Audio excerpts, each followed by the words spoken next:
Boa noite, pessoal. Desculpa.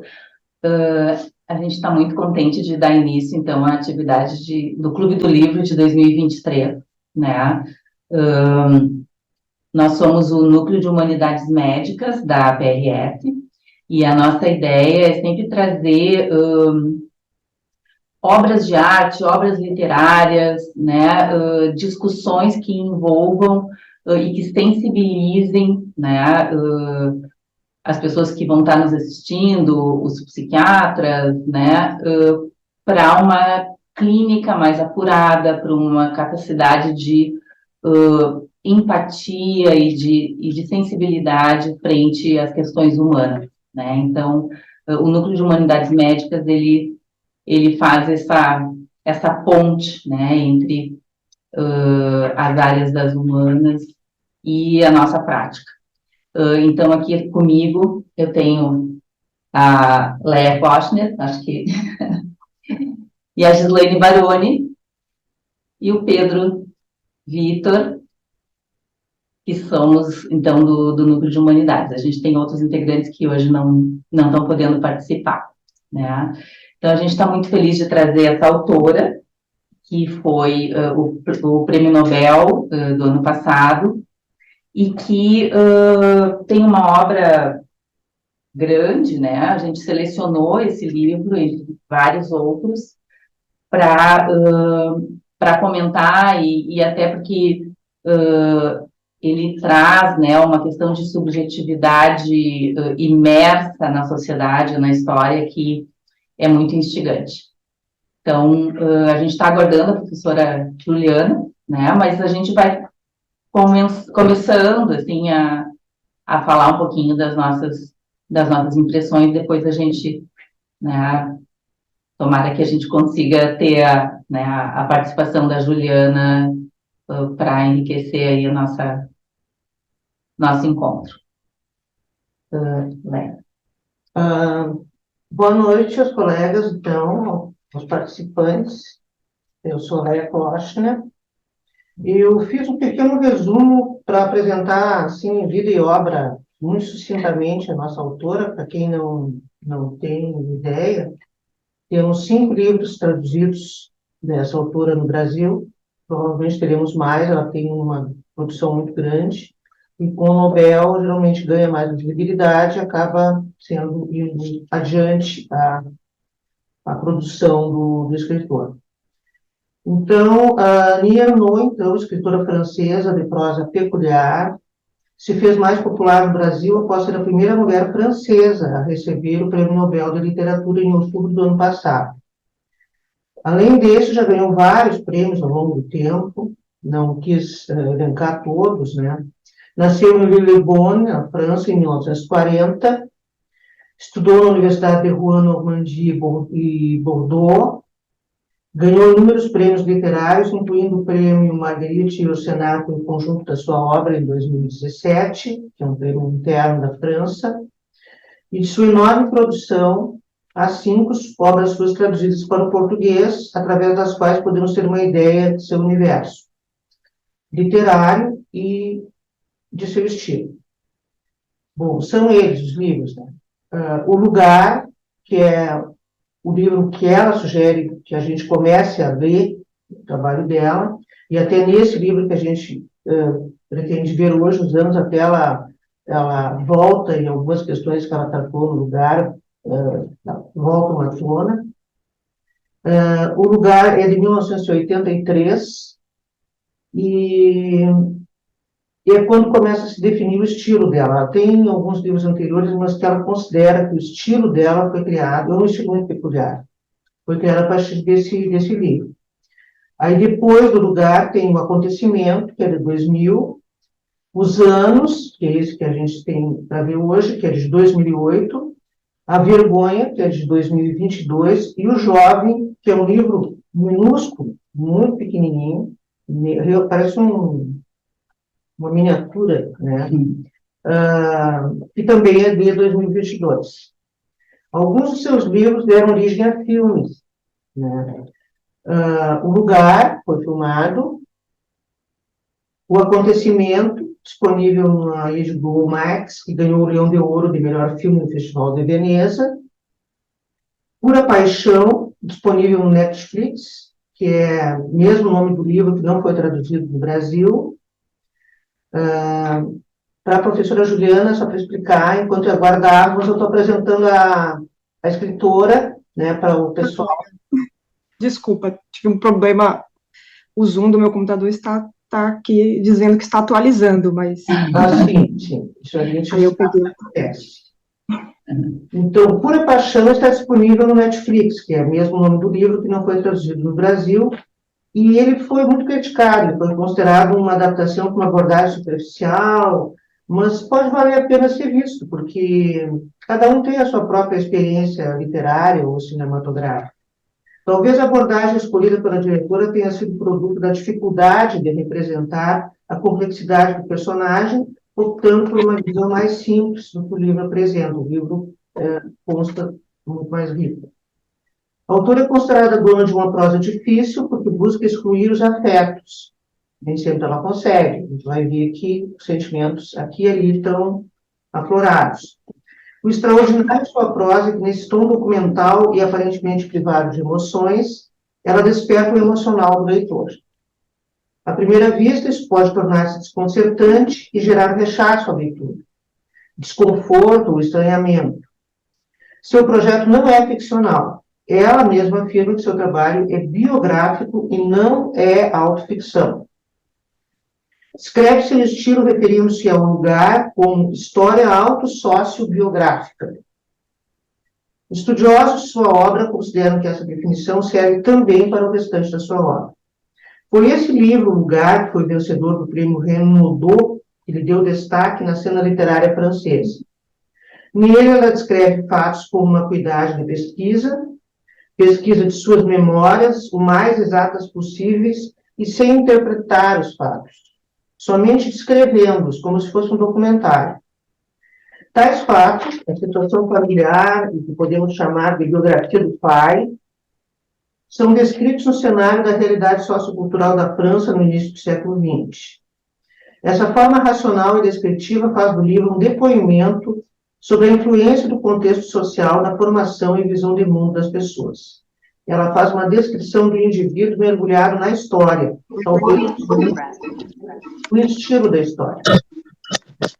Ela ganhou visibilidade mundial em 2008 com esse livro, que nós podemos discutir hoje, os anos, e nesse livro ela atravessa 60 anos de acontecimentos históricos, desde a Guerra da Argélia, passando pelo maio de 68 até o 11 de setembro. Que é nosso tempo com seus dramas, suas guerras, desigualdades, conflitos de gênero, no qual a tecnologia e o mercado assumiram lugares de referência no panorama social. Nesse retrato, a ética ou a falta dela fica bem clara. A autora-personagem descreve os fatos que orbitam em torno de um aborto clandestino, que foi o mesmo fato descrito em um acontecimento, feito na juventude, elaborado e descrito 49 anos depois. Então, é só uma panorâmica assim, sobre a pessoa e a obra. Né? Temos a professora Juliana agora, duplamente, agora. Agora Eu deu. deixei aqui o tablet para o caso do computador pifar de novo, né? Mas... que joia. Então, a Juliana é professora da Fundação Getúlio Vargas de São Paulo, doutoranda no Departamento de Teoria Literária e Literatura Comparada da USP, graduada em Letras e em História, mestre em Teoria Literária e Literatura Comparada pela USP, foi jornalista da Folha de São Paulo, tem 3 livros publicados e traduziu livros para editoras como Todavia e Companhia das Letras. Então, agora a gente passa a palavra para a Juliana, é muito prazer te ter aqui com a gente hoje. Prazer, gente. Eu vou começar falando um pouco sobre a Annie Ernaux, né? Eu sei que vocês estavam falando aí sobre ela, mas eu vou fazer uma apresentação bem geral. A Annie Ernaux, ela é uma autora que nasceu em 1940, é uma escritora francesa, mas eu acho que é importante a gente notar que ela é uma francesa da periferia, né? ela nasceu numa cidade minúscula chamada Yvetot, né? É, na Normandia, que é a ponta da França mais perto da Inglaterra, né? Então, essa França da qual ela fala em boa parte dos livros dela, não é uma França Paris, né? Não é uma França muito mainstream e muito do centro, né? Ela é uma francesa da periferia. E ela é uma filha de operários, né? Os dois pais dela trabalharam em fábrica como operários. Por conta disso, né? Os pais dela conseguiram mais ou menos ascender na vida, né? Mas a ascensão, no caso, foi que eles conseguiram se transformar em micro, né, comerciantes. Eles tinham um café barra mercearia, né? Depois eu posso mostrar fotos desse café mercearia para vocês verem o quão pobre ele era. Então não era, os pais dela não tinham uma Offner, né? Era um lugar bem tosquinho mesmo. Mas isso era considerado uma ascensão para eles, né? Os pais dela já tinham uma angústia de classe muito, muito proeminente, né? Então, todo o objetivo da vida dos pais era não parecer operários, né? Não parecerem operários. Havia um controle o tempo inteiro da mãe com relação ao pai para conter hábitos, né, que demonstravam muito a origem de classe. Ela fazia muita questão de dizer que o marido dela nunca pareceu um operário, coisas assim. Tem uma angústia em relação à própria língua francesa, porque os avós da Annie Ernaux não falavam francês, né? Falavam dialeto. O pai, a primeira língua dele é dialeto, né? Mas ele domina o francês com muito custo, e é o grande orgulho dele, né? Que ele dominou o francês e que ele tem um francês razoável, né? Ele gosta, por exemplo, de fazer, quando a filha estava estudando, ele gostava muito de fazer exercícios daqueles de ditado e de ortografia para mostrar que ele tinha um francês aceitável, né?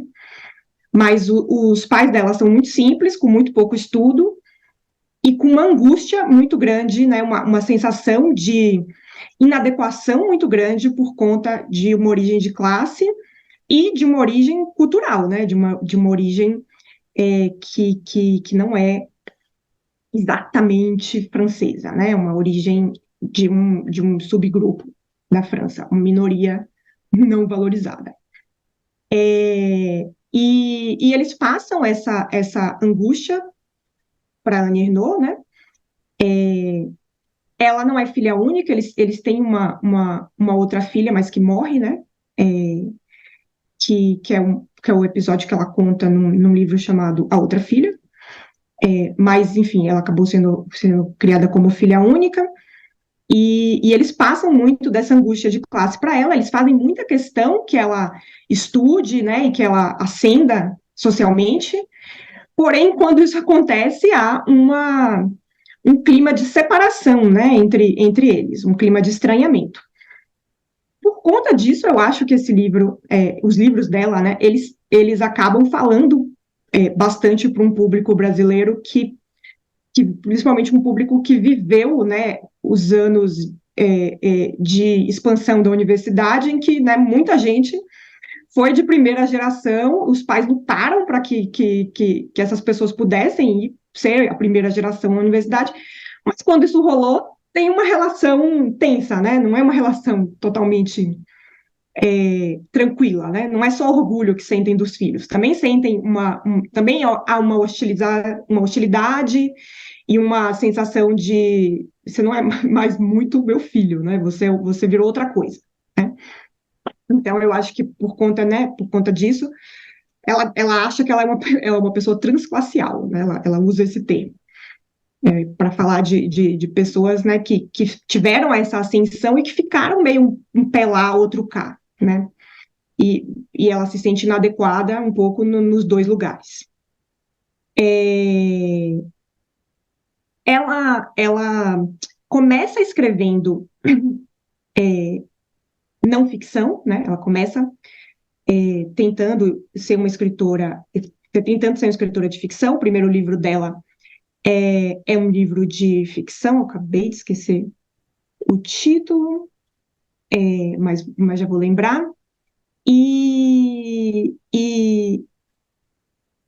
Mas ela rapidamente desiste, né? A partir do segundo livro dela, ela faz não ficção, ela faz o que ela chama de uma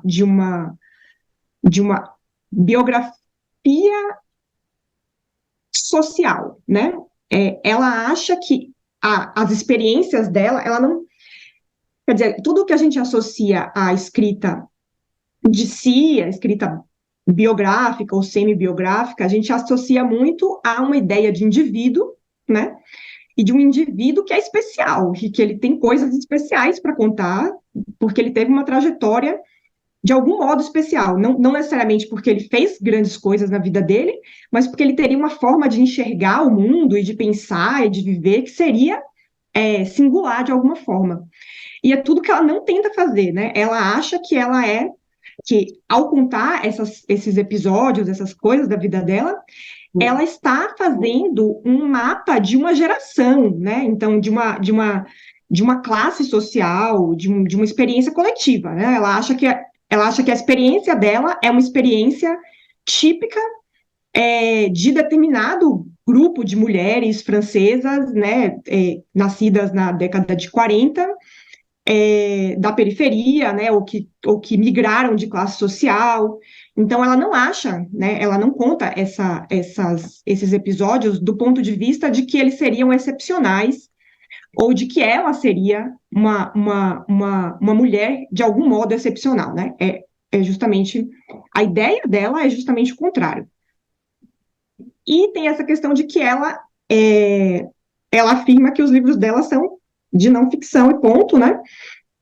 E ela tenta, né? Ela tem uma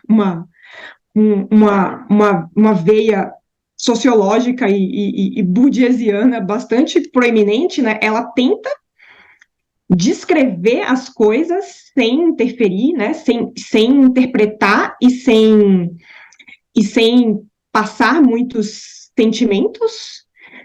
Isso, obviamente, funciona de modo muito parcial, né? Então, até que ponto, né, você consegue fazer isso? Até que ponto a própria escolha do que você narra, o que você não narra, né? Então, mas a intenção é essa, né? E ela diz, né, que os livros dela não são de autoficção, não são. Outra coisa são simplesmente não ficção mesmo, né? Mas a gente não tem que comprar o que um escritor diz sobre a própria obra, né? O que ele diz, primeiro que é uma carta de intenção, né? Ela tentou fazer isso. Se ela conseguiu, a gente que decide. E segundo que ela está dizendo que ela tentou, né? Então é muito, muito mais complicado do que isso. Eu acho que os livros dela são tão ficcionais quanto qualquer outra escrita de si, como para falar de um contemporâneo, como o Karl Knausgaard, que tem uma série de livros intitulado Minha Luta, né? Em que ele conta da vida dele, né? De todo modo, esses livros da Annie Ernaux, eles não têm nenhum perfil de ganhar Nobel, né? São livros muito curtos, e a gente sabe que, embora as pessoas não leiam muito, elas valorizam livros mais longos. Não são livros de ficção propriamente, não são exatamente romances. Então, os livros dela são muito pitoresco que ela tenha ganhado o Nobel, né? Eu acho que faz parte de uma tendência recente da academia sueca de ampliar um pouco as fronteiras de gênero, né? Então, nos anos recentes, ganhou acabei de esquecer o nome, a russa, que é uma jornalista, né? Svetlana, ganhou... Oi? Svetlana Alexievich.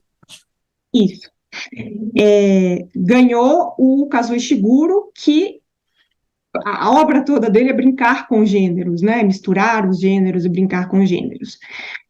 Então, eu acho que faz parte de uma linha lógica, né? Ela ganhar esse prêmio, mas é importante a gente notar que não é esse tipo de livro que ela faz, não é uma literatura que tende a ser valorizada por todos esses motivos. Livros muito curtos, não são exatamente ficção, não são exatamente romances, escritos por uma mulher, né? Então, quando você tem uma autoficção escrita por homens, ela costuma ser mais legitimada do que uma autoficção escrita por mulheres, e ela ganhou o Nobel mesmo assim. Porém, ao longo de toda a carreira, né, da Annie Ernaux, até outro dia, até o ano passado, é muito marcada pela vergonha, né?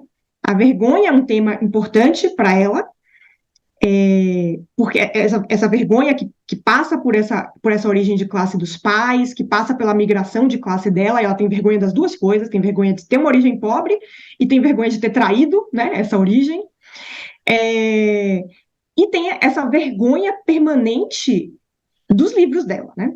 Ela passou boa parte da carreira dela escrevendo esses livros, no qual ela se expõe muito, e expõe muito as pessoas, né, da vida dela, mas dizendo, né, que ela era uma vergonha para a família dela e para toda a região, né, dela, que ela era um constrangimento. Afinal, ela mostrava uma faceta, né, de uma classe operária, de uma pobreza que não é bonita, né? Ela não faz uma romantização dessas origens pobres e operárias, ela mostra como essa classe é violenta, né? Como essa classe tem problemas bem, bem agudos. Principalmente, isso fica bem acentuado no livro, A Vergonha, que é sobre um episódio em que o pai dela simplesmente tenta matar a mãe, né? E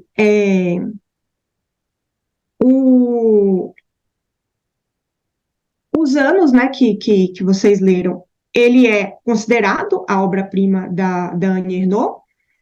Não sei se eu concordo, eu acho que O Lugar é a obra-prima dela, mas ele é considerado a obra-prima dela um pouco porque ele é um livro, né, ele é não convencional, mas ele é mais parecido com o que costuma ser considerado literatura, né? Porque ele tem, nos outros livros dela, ela tem uma escrita que é muito simples, né? Ela tem uma escrita que é muito direta, né? Que é muito sem firulas. Isso não é valorizado em geral, né? Porque parece que não é literário, mas não é valorizado especialmente para uma mulher francesa, porque a expectativa que se tem em relação à literatura francesa, principalmente produzida por mulheres, é uma coisa mais Marguerite Duras, mais Simone de Beauvoir, uma coisa mais profunda, uma coisa mais poética, né? Uma coisa meio francesa misteriosa fumando na janela, uma coisa mais clariciana, que ela não topa, ela não faz isso, né? Então, é uma escrita muito seca, de tanto que, assim, a literatura dela, até pouco tempo atrás, era pouquíssimo estudada na França, né? Os livros dela foram, até agora, muito mais estudados na Inglaterra e no Canadá do que na França, né? E muito por isso, muito porque é singelo demais, era simples demais, né? Para uma literatura francesa que se pretendia mais sofisticada, etc. Então, os anos quebra com isso, né? Porque os anos têm uma experimentação da forma muito maior do que os outros livros, que simplesmente narram episódios, em geral de maneira cronológica até, e ele não tem uma cronologia estabelecida, ele é escrito de um jeito praticamente livre associação, né? É um livro que, ao contrário dos outros, que em todos os outros livros, ela contava episódios, né? Então, o lugar é sobre o episódio da morte do pai, né? O acontecimento é sobre o episódio do aborto, né? A vergonha é sobre o episódio em que o pai tenta matar a mãe. Todos são sobre episódios, e esse é sobre tudo que aconteceu entre 1940 e 2006. Então, é um livro com uma expansão temporal muito maior, um livro que não segue um ordenamento cronológico, um livro escrito muito em cima de livre associação, né? No qual ela tenta fazer uma síntese, né, da experiência de uma geração, né? Então, ela passa a carreira dela toda, pelo menos pretendendo, pelo menos achando que o que ela está fazendo é retratar uma experiência coletiva de uma parcela da geração dela, né? E nesse livro ela faz isso de uma forma mais ampla. Esse é o livro dela também, no qual a gente tem a primeira vez em que se inserem coisas de que até os outros, né? Basicamente, ela não parece ciente de que existe alguma coisa fora da França e da Inglaterra, né? Ela não existe muita menção a qualquer tipo de experiência fora, não existe menção a imigrantes, né? Existe uma menção até, mas assim, o padrão de preconceito contra muçulmanos na França é tão alto, né? O que se espera de uma mulher francesa é tanto preconceito contra muçulmanos que os críticos muçulmanos costumam considerar que ela é uma que representa até relativamente bem, porque na Vergonha tem uma cena em que tem uma mulher de véu, né, uma muçulmana que entra no café onde ela está, e ela faz uma descrição, né, do jeito seco e sem expressar nenhum tipo de julgamento que ela faz, né? Então, só isso eles já consideram bom demais. Mas não, nos outros livros dela não parece haver uma conexão muito grande com esse mundo para fora da França, da Inglaterra. E nos anos não, né? O resto do mundo entra no livro, né? Ela fala de Oriente Médio, ela fala, né, do resto do mundo de maneira mais ampla. Esse é um livro, né, que ela organiza em torno de 12 fotos, né, que são fotos dela, da vida dela. Eu vou mostrar para vocês as fotos, não sei se vocês viram, porque ela não coloca no livro, mas ela publicou um outro livro, que é esse aqui, chamado Escreve a Vida, né? Escrever a Vida, no qual ela coloca várias fotos, né? Ela não identifica, mas aí a gente consegue identificar pelas descrições dela, né? Nos anos a gente consegue identificar a maior parte das fotos.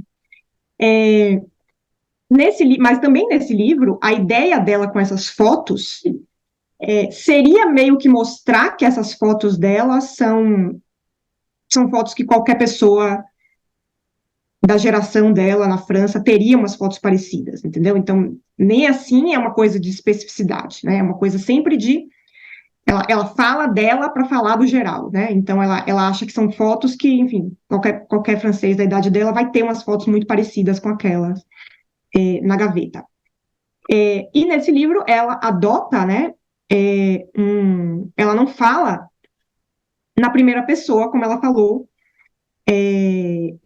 no resto dos livros, né? Ela fala sempre nós. É um nós que é como se ela estivesse falando nós eu e a galera da minha idade, eu e os franceses da minha idade, eu e a rapaziada da minha idade. Como se ela estivesse narrando realmente experiências coletivas. Claro que a gente pode discutir, né, até que ponto essas experiências são ou não são coletivas.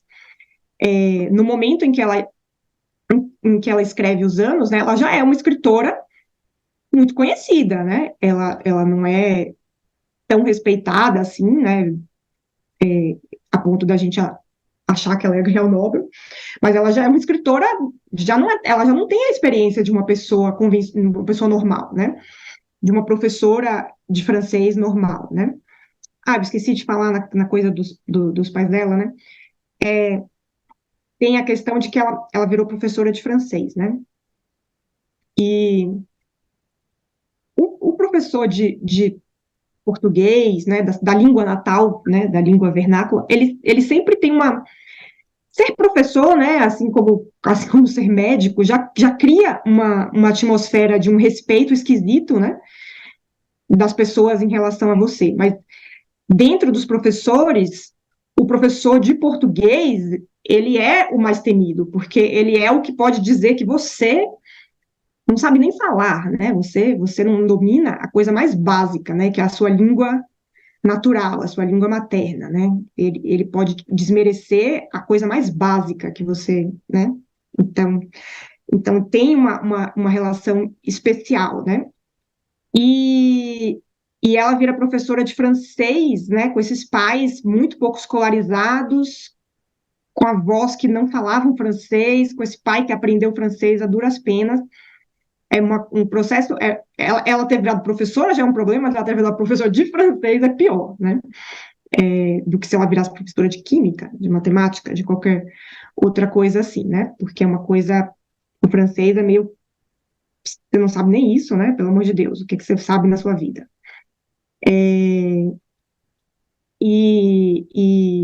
Então tem um desconforto permanente com essa questão do francês, né? Enfim, ela já não tem, né?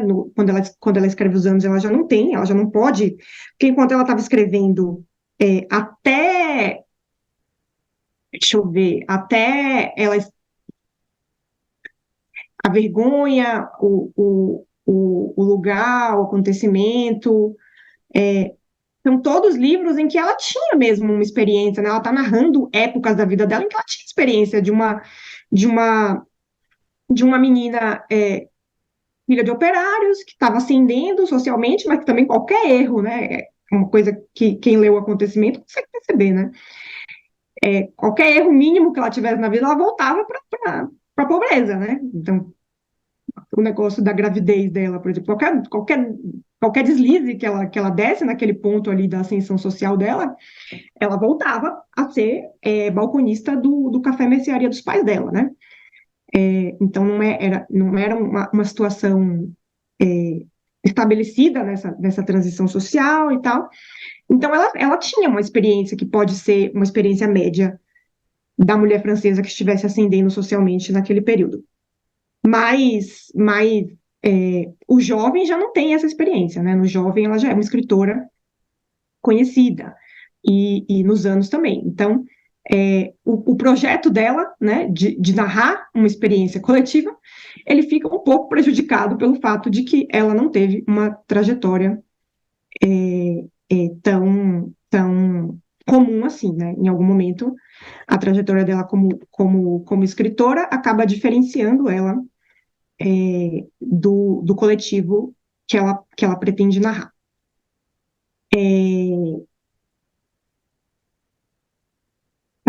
Eu quero mostrar as fotos para vocês, para a gente começar a falar do livro olhando as fotos.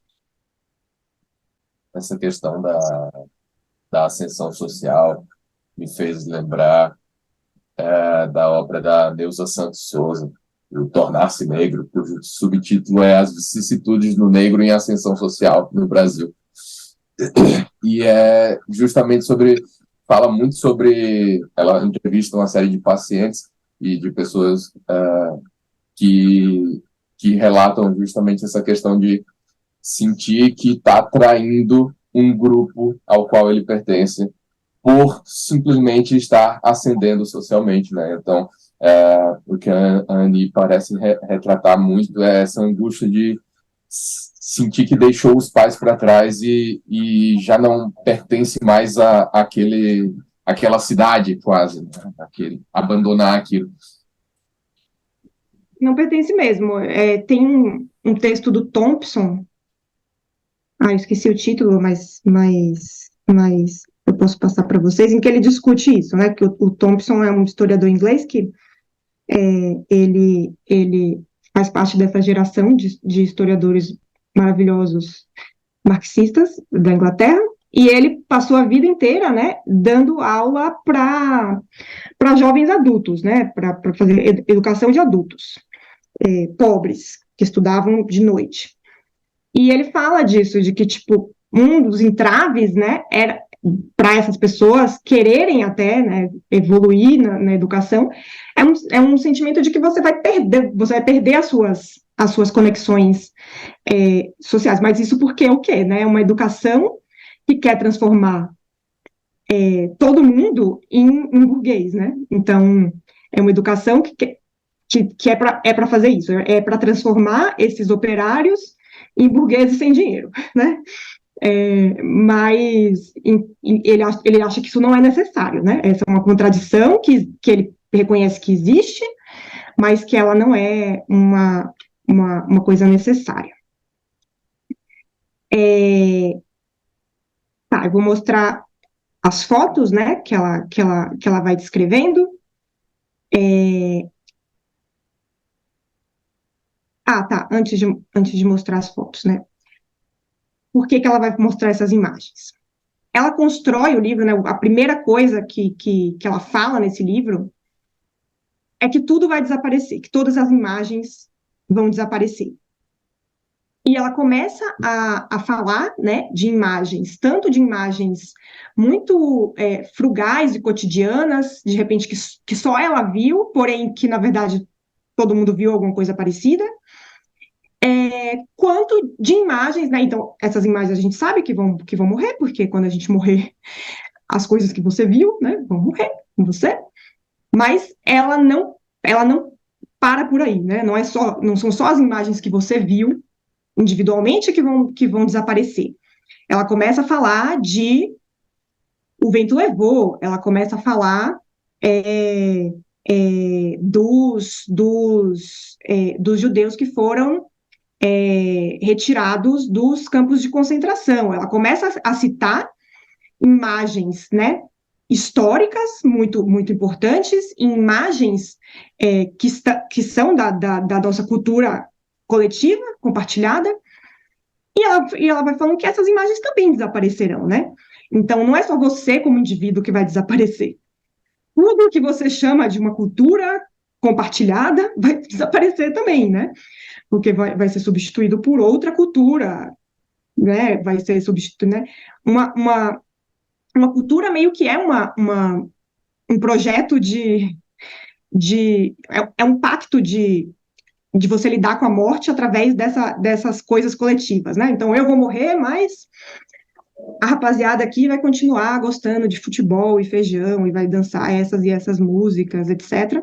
Mas isso é, obviamente, uma ilusão. Essa rapaziada não vai continuar fazendo as coisas, as práticas que eu valorizo e com as quais eu me identificava. E isso é especialmente verdade para uma França que está vivendo uma alteração, né, populacional muito grande, né? Então, eles não têm filhos, obviamente eles vão sumir, porque é o que acontece com quem não tem descendentes, né? E vão ser substituídos culturalmente, né? O que eles podem fazer sobre isso, né? Eles podem ser xenófobos, como eles têm sido, ou eles podem ter mais filhos, ou eles podem ficar só reclamando, né? Mas se você não quer ir lá e ter 7 filhos, não tem muito o que fazer. Mas, então, ela vai falando que essas imagens vão desaparecer, né?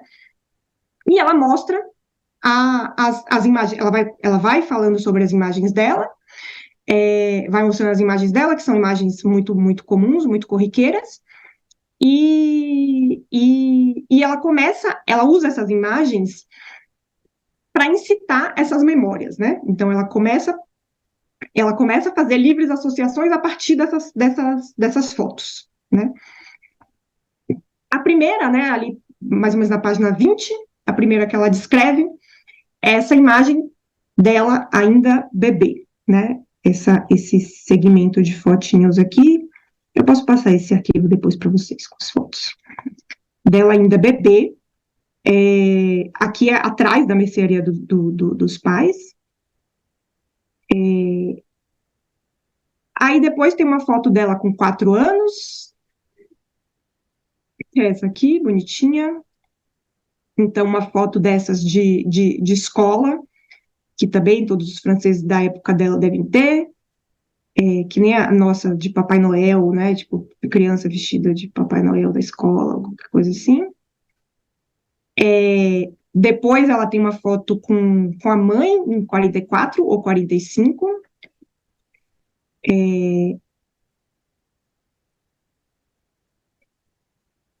Essa, essa, essa foto aqui com a mãe acaba sendo importante quando a gente está lendo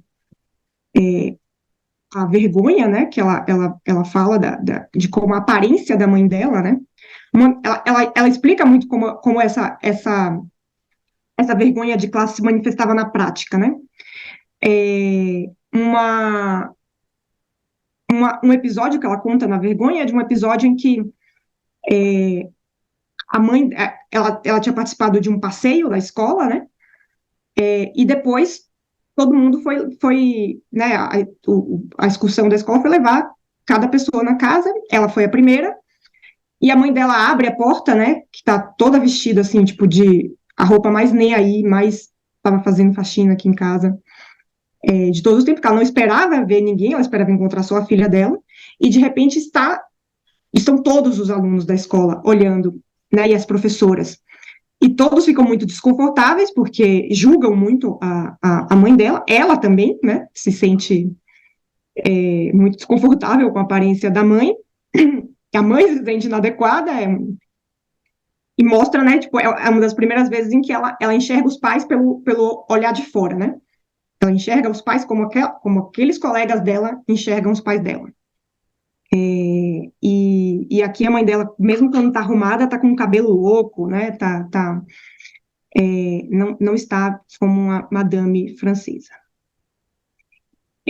Aqui tem uma foto com o pai no mesmo período. Essa foto com o pai também é muito indicativa, né? Todas as fotos do pai são muito interessantes, porque esse era um operário que depois virou pequeno comerciante, ele nunca usava essa roupa aqui, entendeu? Então, as fotos que a gente mantém, né, não são as fotos que representam mesmo como a gente era, são as fotos meio aspiracionais, né, como a gente queria ser.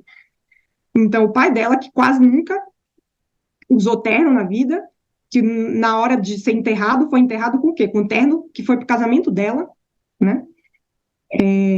E ele só tira foto de terno, né? De terno, de calça social e tal, que era exatamente como ele nunca se vestia.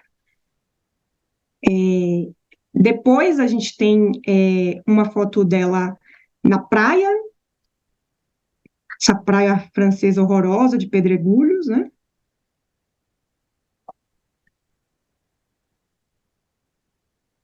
Aí tem uma foto do pai com essa irmã dela, né, Ginette. Aqui a irmãzinha dela, de novo, pai de terno e gravata, né? Parece que esse pai é o quê? Um advogado, né? Um profissional liberal, né?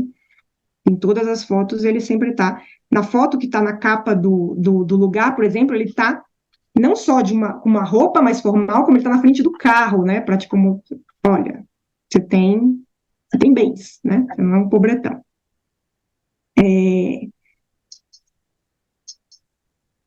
Aqui tem uma foto da Annie já como, né, no começo da carreira dela como professora, né, mas ainda estudando para ser professora e com uma roupinha toda formal.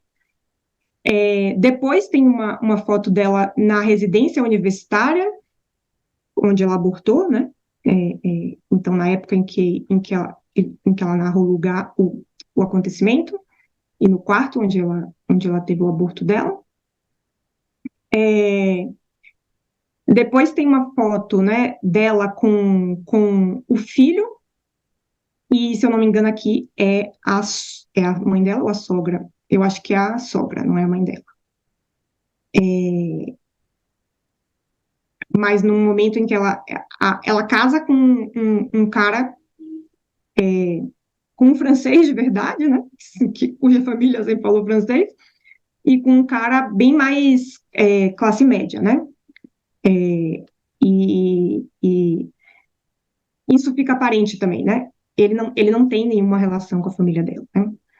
Mesmo no lugar, por exemplo, ele chega pro enterro do pai dela, ele chega só pro enterro, né? Não fica o período todo lá que eles estão preparando as coisas, ele chega bronzeado, né? Ele é da classe do lazer, né? Ele é da classe das pessoas que têm tempo de se bronzearem, né? A mãe dela está trabalhando, abre o café, trabalha no café, velando o corpo do marido. E o marido dela chega bronzeado. Depois ela tem uma foto com os dois filhos, né? Eric e Davi. Qual é qual, não lembro. Depois só com Davi. Aí tem uma excursão dela com um grupo de alunos, né? Em que ela está aqui.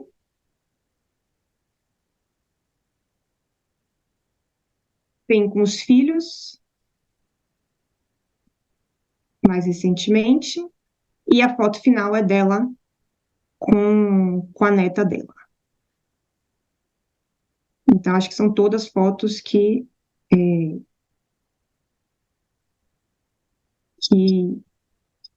até a gente poderia ter, né? Quanto mais um francês médio da idade dela. Eu viajei aqui, imagina só você faz a discussão com o terceirão e anos depois a tua professora de português é laureada com o Prêmio Nobel. Exatamente. E a tua todo mundo. A experiência dela é exatamente essa. E ela é professora de liceu e ela vira professora, né, até se aposentar de um centro francês que existe até hoje, que é de educação à distância. Então, era de curso por correspondência, né? Ela ensina pobre, né? Quem faz curso por correspondência é quem não tem tempo ou condições de ir até o lugar do estudo e tal. Então, ela passa a vida inteira dela ensinando, principalmente pobres. Não, em liceu, né? Em liceu, na França, estuda basicamente, não muito, né? Cada vez mais, nas últimas 2 décadas, os pobres são mandados para o ensino técnico, né? E o liceu foi ficando mais elitizado. Mas na França, mesmo as pessoas ricas raramente estudam em escola particular, né? Eles têm algum espírito de que isso seria antirrepublicano e que todo mundo tinha que ir para a escola pública. Mas então, ela parte dessas fotos, de maneira muito ampla, né? Ela não fica, ela descreve as fotos, mas ela parte para falar de todo tipo de acontecimento. Então, ela fala sobre a AIDS, ela fala sobre, né, como a questão da AIDS marcou a geração dela, ela vai falar sobre o 11 de setembro, né? Ela vai falar sobre a França do pós-guerra, ela vai falar sobre programas de TV, né, dos mais trashes, ela vai falar sobre a relação da geração dela. Deixa eu só abrir aqui a porta para eu entrar.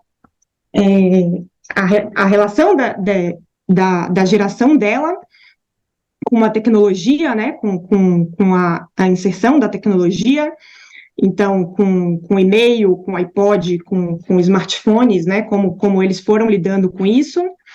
Ela vai falar bastante de uma França que vai se aburguesando, na verdade, né, porque, obviamente, a gente pensa na França, na nossa cabeça, é simplesmente um país rico, né, é um país da Europa, um país central da Europa, depois da Inglaterra e da Alemanha, mais rico, né? Mas ela fala de um enriquecimento, né, da França, do francês médio. Então, ela vai falando de coisas que apareceram no supermercado, né, de coisas que não existiam, né, de bens de consumo que não existiam e que foram se popularizando, né, do biscoitinho que foi se tornando uma coisa que você pode comprar, né, do iogurte que foi se tornando uma coisa que você pode comprar. De novo, eu acho que essas partes que ela fala tem muito a ver com a nossa experiência, né, como brasileiros nas décadas recentes, porque foi isso que a gente viu, né, um acesso ao consumo muito grande. Só que, como ela tem esse jeito, como ela tem esse jeito de narrar, tentando se intrometer o mínimo possível, isso não ganha uma valoração, entendeu? Porque, em geral, a gente descreve esses fenômenos ou como uma coisa positiva, né? Ou como uma coisa, nossa, descaracterizando essa população que antes tinha seus hábitos simples, maravilhosos, né? Romantizando a pobreza e o passado. E como ela apenas, ela tenta só expor, ela acaba não recaindo menos do que a média em julgamento, né?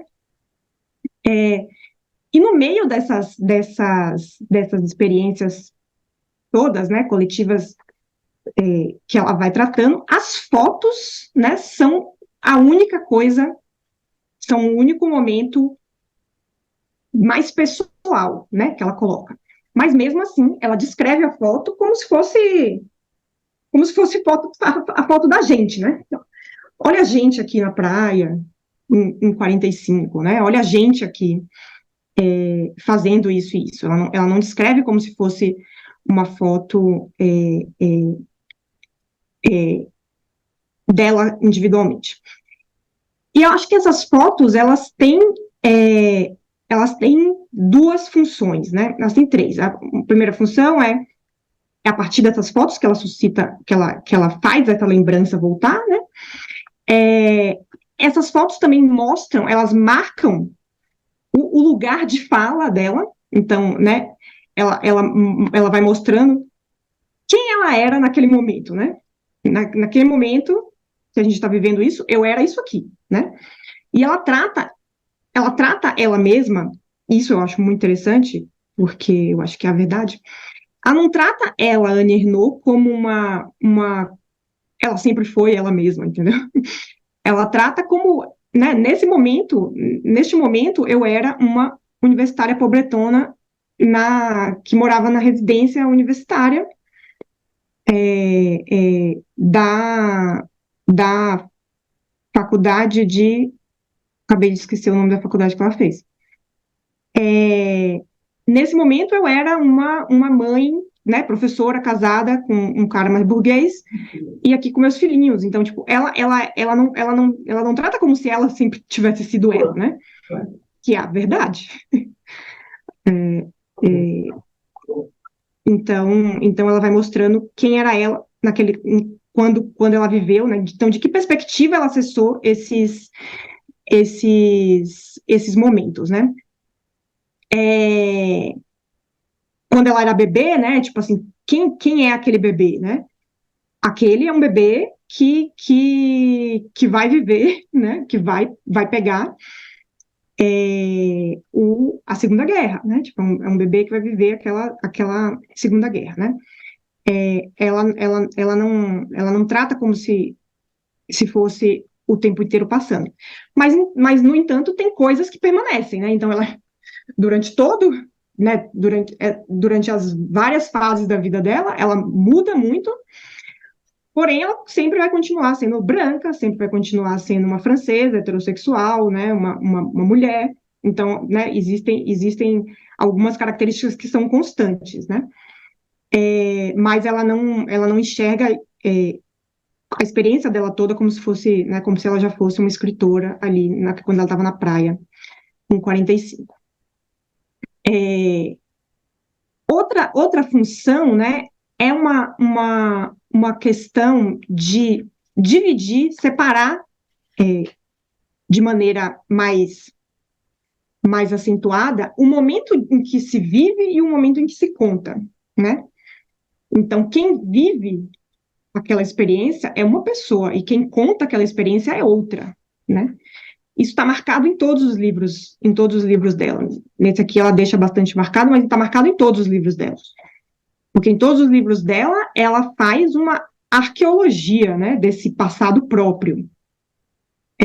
Ela vai revisitar fotos e evidências, né? Evidências materiais, no lugar ela vai falar com os parentes, né? Para falar sobre o pai dela. Ela vai para as fotos.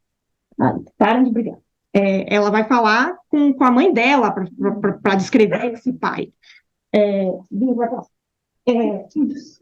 Um cachorro. Que bonitinho. É porque tem um filhote enchendo o saco do mais velho. E, enfim, ela vai usando essas fotos aqui também como evidências, né? Evidências do que aconteceu, de quem ela era.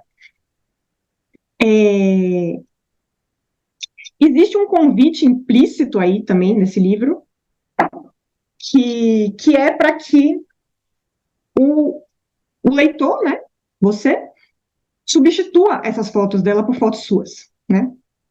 E é um exercício interessante para o leitor francês da idade dela, né? Porque mostra semelhanças, eles provavelmente têm fotos basicamente idênticas, mas é um exercício interessante para a gente, porque mostra o quanto não idêntico é, né? Tipo, né? Mostra as semelhanças, mas as diferenças também. E no caso, até o fato de ter lembranças, né, de ter fotos, já é uma coisa que a gente não pode dar de barato, né? Uma vez eu pensei nisso, porque eu sou do PCdoB, né, e uma vez eu estava trabalhando na campanha do Orlando Silva, e a imprensa ficava pedindo, né? Então, eram colegas meus, eu era jornalista na época, eram colegas meus que estavam pedindo fotos, né, do Orlando na infância, etc., porque eles estavam pedindo de outros candidatos também. E o Orlando disse, fotos de infância, né? As fotos que a gente tinha, né, tipo, quando eu sou de Salvador, ele também é de Salvador, e quando tinha quando tinha uma chuva, levava as fotos, né? Quando a gente se mudava, a gente jogava essas fotos fora. A gente não tem fotos da minha infância, né? Ele começa a ter fotos no movimento estudantil, né? Então ele começa a ter fotos quando ele entra na universidade. Então, só essa coisa de você ter fotos, né? De ter imagens suas da infância, e ter imagens talvez dos seus pais da infância, já é uma coisa meio, tipo, já mostra uma experiência de classe, né? Já mostra que você tem uma família estruturada o suficiente para guardar lembranças, né? Para achar que essas lembranças são importantes e para preservar essas lembranças, né? Não é uma coisa que todo mundo vai ter, né? Então, de repente, o Orlando vai ler esse livro e pensa, não tenho fotos para colocar nesse lugar, não, minha filha. Né? Vão as suas mesmo, que eu não tenho outra para colocar. Mas no meio, né, no meio dessas fotos, ela está fazendo uma ponte entre o que é geral e o que é específico, né, entre o que é a experiência coletiva e o que é a experiência individual.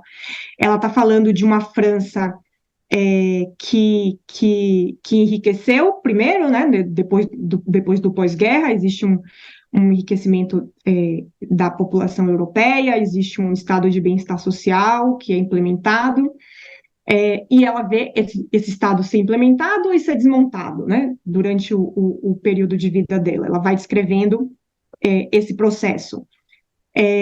Ela vai descrevendo o processo de uma França que é agrária e vai se tornando urbanizada, né?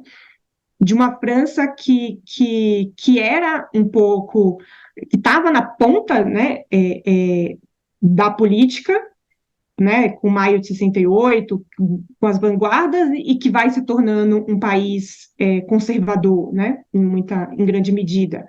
Então, ela vai falando dessas transformações. Ela fala bastante dos Estados Unidos, né, então, de como os Estados Unidos passou a ser, né, uma coisa, né, onipresente na vida de um europeu que até então não pensava muito nesse país. Ela passa muito tempo escrevendo esse livro, né? Todos os outros livros dela, ela escreve em 1 ano, 2 anos. E esse livro, ela diz que começou a escrever na década de 90, quando ela já tinha, né, 50 anos, e ela estava com câncer de mama, né? Então, é um livro que parte de uma angústia com uma ideia de que ela vai morrer, né? Então, eu acho que vem daí um pouco essa coisa de que todas as imagens vão desaparecer, né? Que essas experiências vão desaparecer. E eu acho interessante como ela registra as experiências, mas ela registra, mas ela não acha que esse registro vai impedir as coisas de desaparecerem, né? Então, a gente vai registrar, isso pode aumentar um pouco a permanência, mas no fim vai desaparecer tudo, né?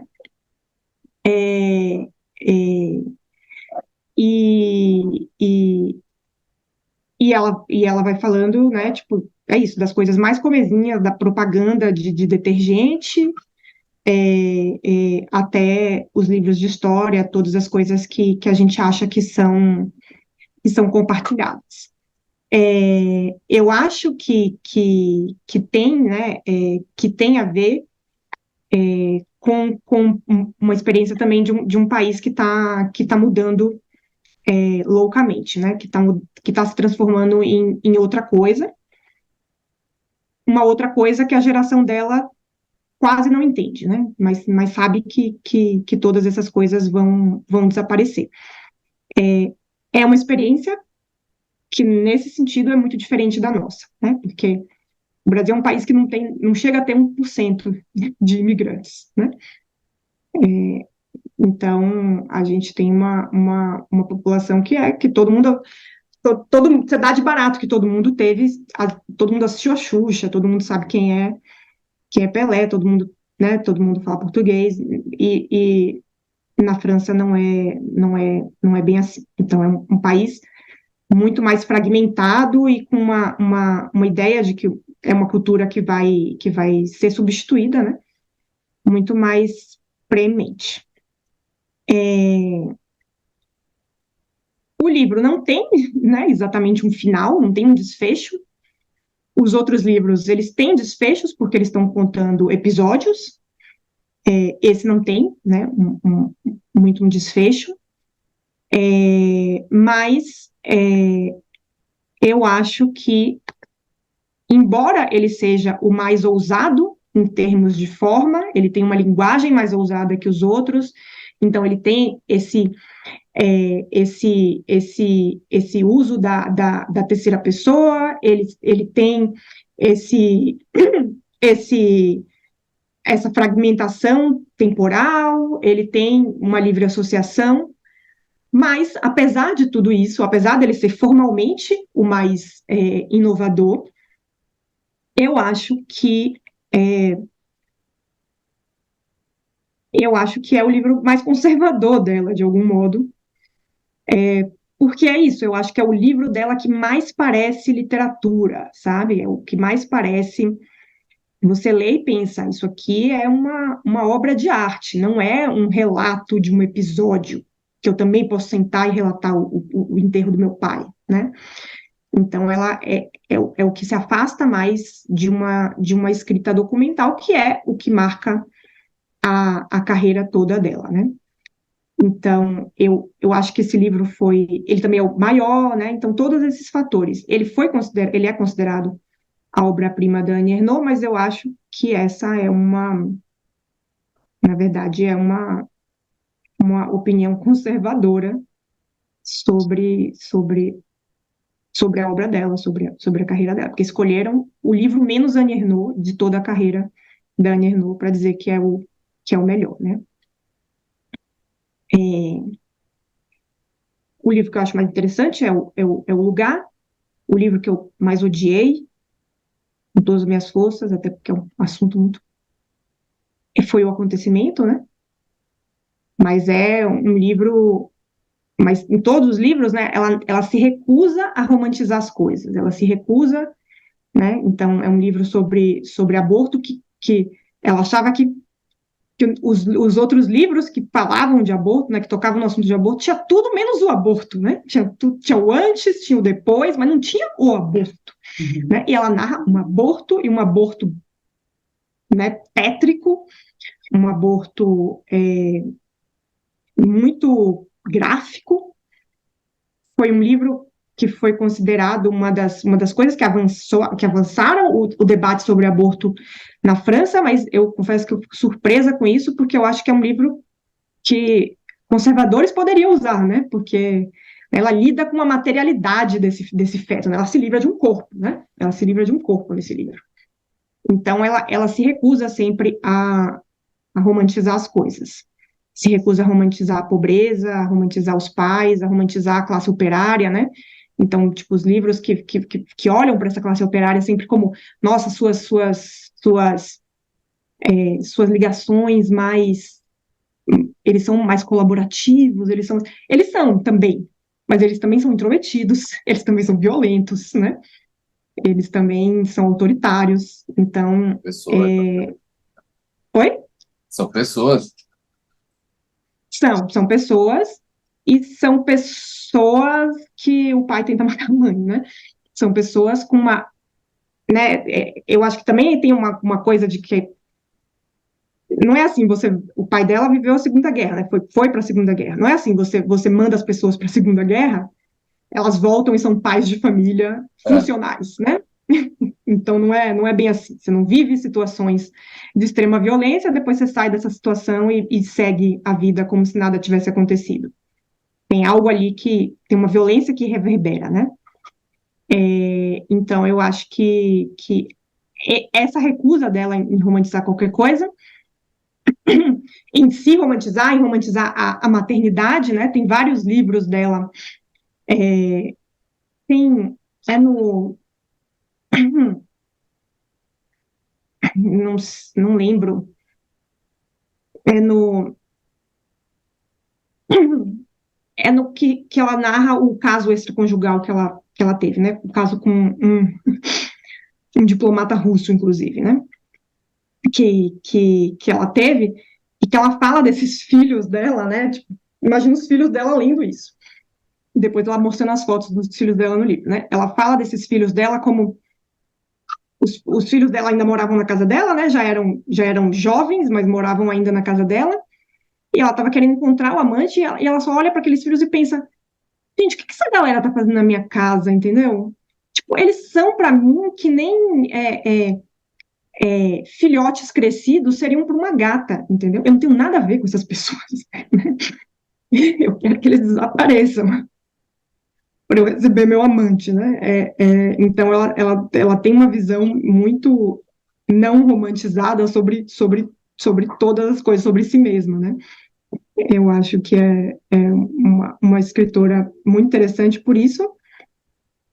Eu achei uma notícia maravilhosa quando ela ganhou o Nobel, mas é isso, ela tem todas as características de para não acontecer isso, e eu acho importante a gente, porque muitas vezes a gente olha para a obra de um autor e só pensa no que ele já era no final da vida, né? Então, por exemplo, a gente olha para a obra do Philip Roth e a gente pensa no Philip Roth sendo um escritor americano branco, etc., mas Philip Roth não sempre foi branco, né?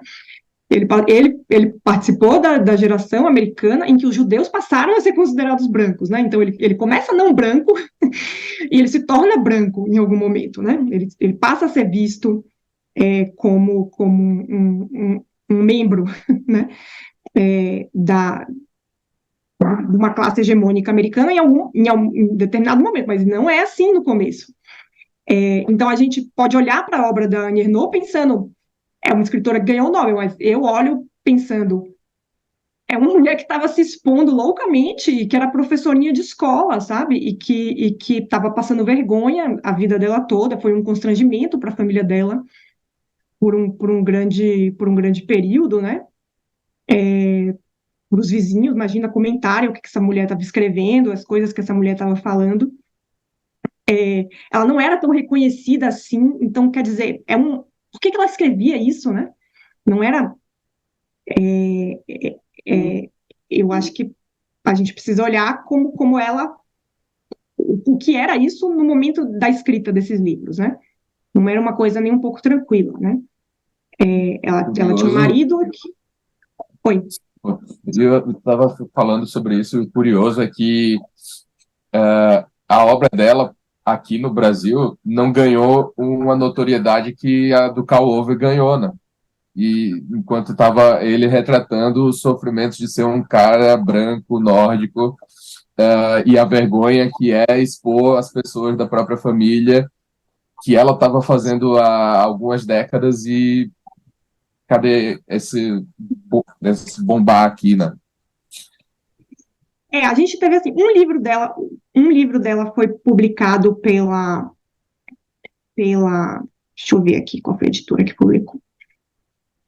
Mas, E é esse que vai ser relançado agora pela Fósforo, né? isso,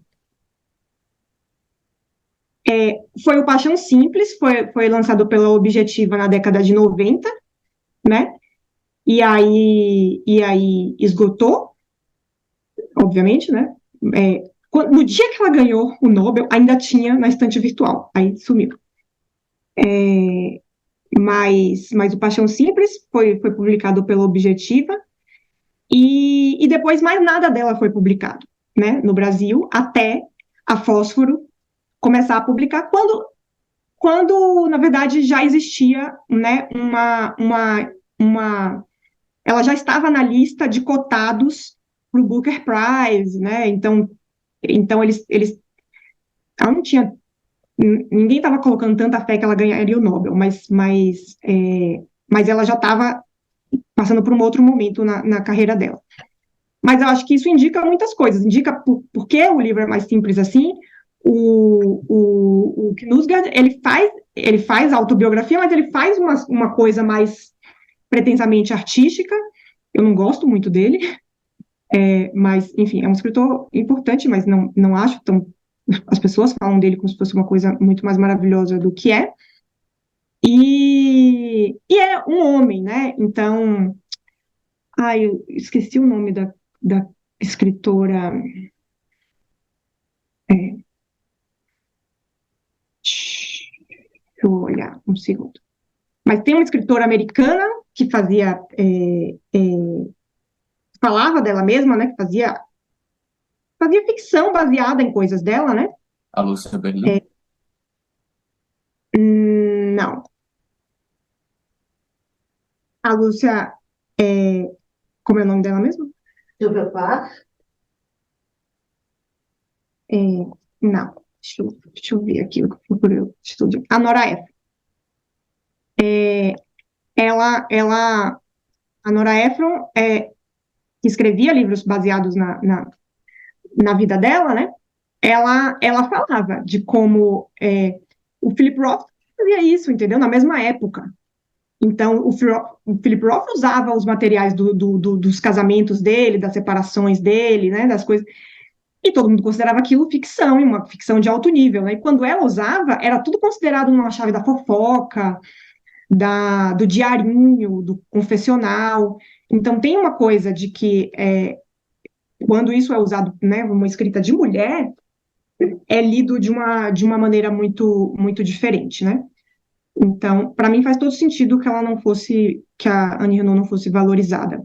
Estranho ela ter ganhado o Nobel. É uma pena, porque, de O, fato, a o leitura. Nobel, só assim, a academia, né, concedeu o Nobel pela coragem com que ela expôs no trabalho dela as raízes e estranhamentos culturais da história coletivos, né, dentro da memória pessoal dela, com o pano de fundo, enfim, da Guerra da Argélia, Sim. dos argelinos jogados no Sena, coisas Mas que... todas essas coisas que só surgem também nos anos, né?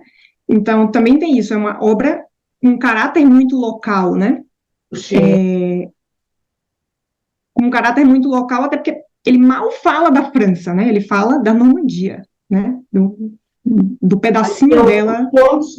em alguns pontos que são elementos assim universais, né, do ser humano, assim, da vergonha, do controle social, né, mesmo que a sociedade seja diferente, sempre tem um tipo de controle sobre o indivíduo, né?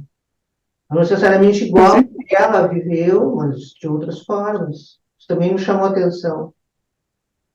com Claro. certeza. Não sei se a gente já pode ir Sim, falando, né? abrir, né? Eu, particularmente, não tinha lido nada dela, né? Caí direto nos anos, e eu gostei da experiência de acompanhar ela nesse período, né?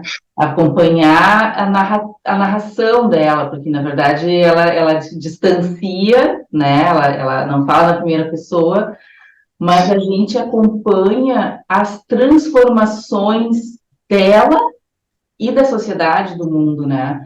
De uma forma muito inteligente, né? Porque isso também é uma outra coisa. Ela, lá pelas tantas, ela fala de um abismo que se coloca entre ela e a família pela questão intelectual também, né? Então, é uma mulher inteligentíssima que está avaliando ou descrevendo tudo aquilo, né, de uma forma também muito perspicaz, né? Então, eu gostei disso, assim, de acompanhar ela nesse período e a gente vê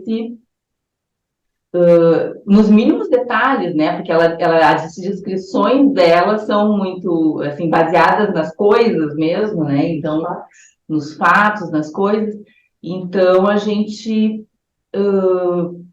fica muito claro, né? Acho que e ela também faz uma análise das mudanças na língua, né? Na linguagem, nas palavras que são usadas, as palavras que são usadas e que deixam de ser usadas, né? As que não podem ser ditas e as que passam a poder ser ditas. Então, toda essa dinâmica que ela coloca, né, nesse tempo todo, eu achei muito lindo, assim, achei muito legal. Então, só colocando assim a minha primeira impressão assim foi primeiro de estranhamento, de ser uma coisa meio estranho aquilo, né? E depois a gente vai entrando nessa caminhada, né? Sim. É um livro que estranha, principalmente porque, tipo, o que ela está fazendo? Né?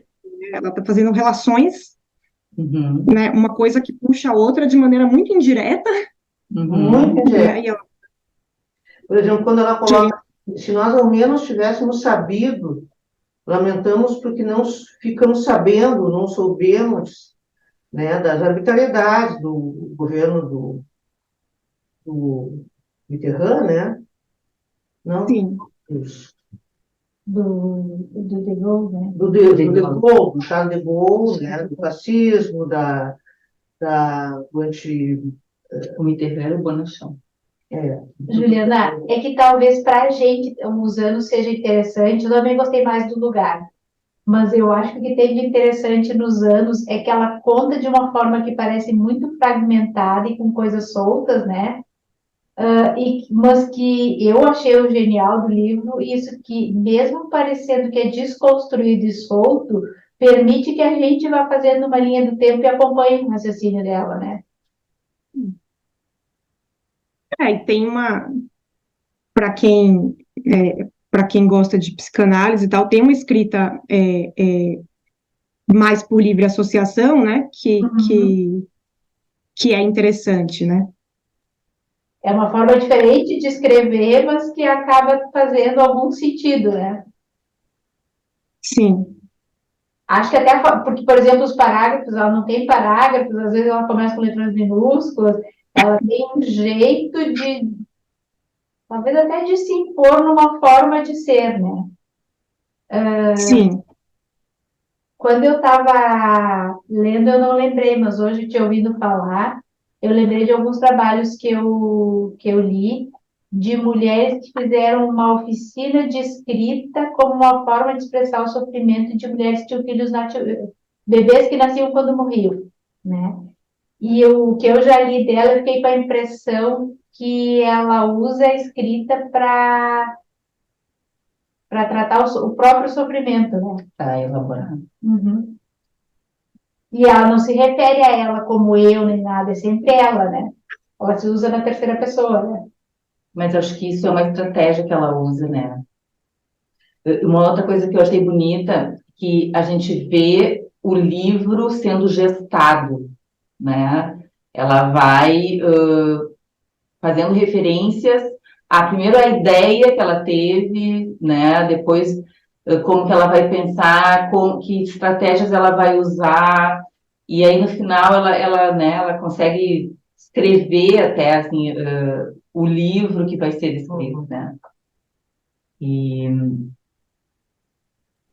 E essa questão da própria construção do eu, né? Porque você apontou bem, Juliana, essa questão de que ela é a bebê, mas quando é adolescente, ela já não é mais a bebê, mas ela continua sendo aquela bebê que cresceu, e ela, quando é uma jovem estudante, não é mais a adolescente, mas ela continua com algo daquela jovem estudante, que é parte da nossa constante transformação e desenvolvimento humano. E essa parte é, pode ser a parte universal da literatura dela, porque em muitos momentos parece que ela é bem francesa, no sentido de se fechar na França, se fechar a ponto de, como você bem apontou, não se falar de outros lugares que não seja aquele que ela conhece ali, naquele canto e ponto. Que muitas vezes foi criticado. Eu sou um fã do Philip Roth, então muitas vezes a literatura dele era criticada por não ser universal e talvez a questão da universalidade dela, assim como a dele, seja nesse ponto de vista do humano e do desenvolvimento muito mais do que se aplicar uma própria história a todos nós, né? Eu acho que é interessante. O problema não é o que um escritor faz, né? O problema é que os que fazem diferente não têm espaço. Porque não tem problema nenhum o Philip Roth ser um homem hétero, branco, judeu, americano, que só se interessa por brancos, héteros, judeus, americanos. Não tem problema nenhum. O problema é que as pessoas que escrevem sobre as outras pessoas não tem espaço, né? Mas eu acho nada a ver você querer cobrar que, não, você tem que escrever sobre. Não tem que, né? E às vezes é interessante como, pelo contrário, né? Nos livros da Annie Ernaux, eu acho interessante como o resto do mundo não entra, né? Como ela está falando de uma experiência em que, em momentos, né, ela está narrando sobre momentos em que, gente, estava acontecendo bastante coisa no mundo, né? E essas coisas não entram no livro, né? Então, eu acho que até é interessante esse enclausuramento. Mostra, claro, de uma experiência de um país central, né? Mas mostra também da circunscrição dela. Ela está falando ali de uma coisa, né, de uma geração. Ela não acha que está falando sobre a experiência francesa de modo geral. Ela está falando de uma geração, de um tipo de experiência, né, desses sujeitos transclassiais. Eu acho que essa parte do transclassial, ela é, ela é, é ela passa para bastante gente, né? Então, não é universal, porque é uma experiência específica, mas é uma experiência específica que aconteceu em muitos lugares, né? Então, eu acho que esse é o ponto de identificação que eu acho que tem para o leitor brasileiro, por exemplo, de maneira bastante marcada, né? Para um tipo, pelo menos, uma geração de leitores brasileiros. Eu acho que tem uma coisa da escrita dela que é muito... porque, assim, eu gosto do Freud, mas eu não gosto de psicanálise. Eu gosto do Freud, eu acho muito interessante, mas eu não acredito em psicanálise, não, gente. Se alguém faz, desculpa. Eu estou fazendo formação em análise, pode ser. Não acredito, não, acho muito furada, viu, Pedro? Mas que é o que o Freud faz, ele aplica, né, ele pega as coisas da teoria literária e aplica para as pessoas, mas as pessoas não são livros, né? Mas ela tem uma parte, né, do Freud no começo que achava que você tinha que descobrir o que aconteceu, né? E ela tenta descobrir o que aconteceu, né, naquele momento, ela tenta chegar na verdade. Registrar para não ser esquecida. Sim, mas ela não se baseia só na lembrança dela. Ela tenta checar o que essa lembrança tem com a realidade. Então, eu acho que isso fica muito visível na vergonha. Na vergonha, ela vai buscar provas, né? Ela vai buscar... ela teve esse episódio bizarro em que o pai tentou matar a mãe, e ela vai analisar duas fotos dela, uma de antes e uma de depois do episódio, e ela quer ver qual foi a mudança, né, que aconteceu nela depois desse episódio, e ela quer saber o que aconteceu exatamente, né, porque os pais dela nunca mais falaram sobre aquilo. Então ela vai investigar mesmo, ela vai pegar resquícios do acontecimento. Então tem uma coisa de cavar a verdade, né, mas eu não sei se é uma escrita muito que cura essa pessoa, né, porque de repente machuca mais, né, do que cura, porque ela não parece chegar a uma elaboração que aí ela fica confortável com a narrativa, né, que ela tá contando. Acho que não, acho que... Talvez por uma dificuldade dela de subjetividade. Então, ela fica só com o objetivo, né, que é o fato em si, e não consegue transformar esse fato em si num símbolo que possa ser trabalhado de forma abstrata. Então, o máximo que ela, claro, cada um faz o que pode, naturalmente, eu acho que o máximo que ela chega é o registro, o registro histórico, o registro fático. De se colocar como um exemplo, né? Ou um exemplo no sentido de um espécime, né? Tipo assim, ela nua e crua ali, Sim. façam o que quiserem com isso. Eu queria ler uma parte, tem duas partes que eu gostaria de ler, não sei como é que a gente está de tempo, tá? Um é ali logo no pós-guerra, em que ela está descrevendo o surgimento das coisas, né? E a gente fica pensando assim, como está longe disso, do que a gente vive hoje, mas que muitas pessoas, né, vivenciaram isso, né? E como para os jovens de hoje isso, acho que é importante ter esse tipo de registro, né? Até para eles saberem como é que era, né? Assim. Começa assim, isso aqui é pós-guerra, né? Os prédios da reconstrução se erguiam da terra em meio aos rangidos intermitentes das gruas em rotação. Os dias de penúria chegavam ao fim e os novos produtos começavam a surgir com um ritmo tão espaçado que todos podiam ser recebidos com surpresa e alegria. eram espaçados, as novidades eram espaçadas, né, no tempo.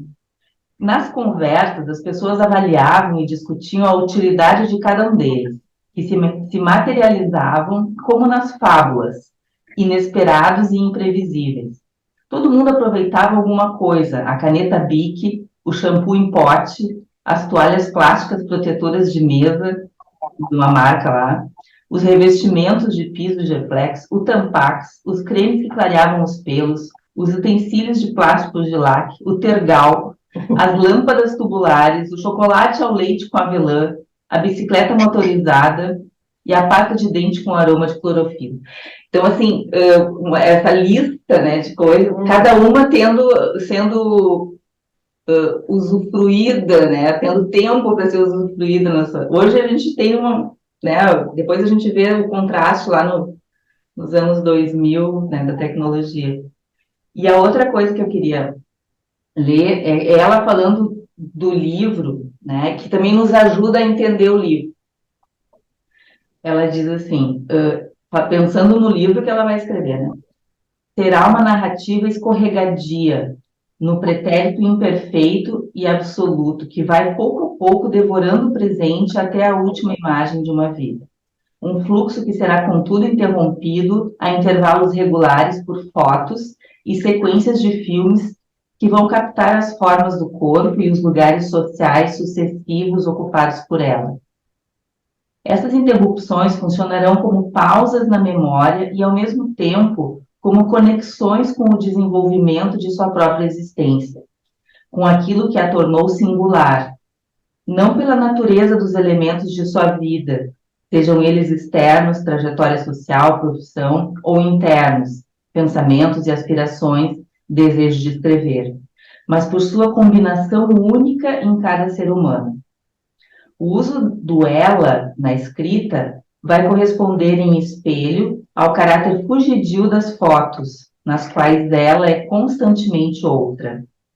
Não haverá eu neste livro, que ela considera uma espécie de autobiografia impessoal, apenas pronomes impessoais e o uso de nós, como se estivesse narrando os dias passados.